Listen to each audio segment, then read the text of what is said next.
Çimende sür gazlar, hop gülüm nanay nanay. Kanatları beyazlar, şengülüm şengülüm şengülüm şengülüm şengülüm nanay nanay.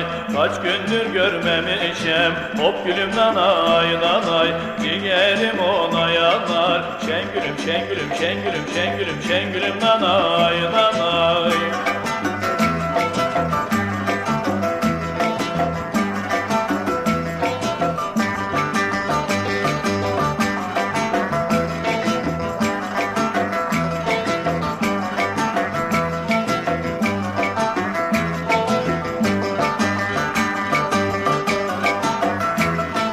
Çimen yeşil gül sarı, hop gülüm nanay nanay. Yitirdim nazlı yari, şengülüm şengülüm şengülüm şengülüm şengülüm nanay nanay.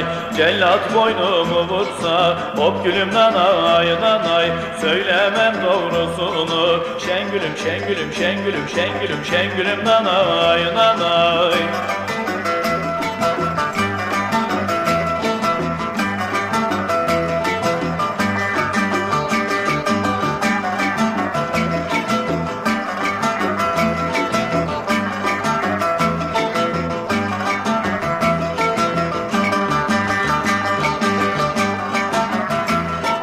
Al saman sarı saman, hop gülüm nanay nanay. Kavuşmamız ne zaman, şengülüm şengülüm şengülüm şengülüm şengülüm nanay nanay.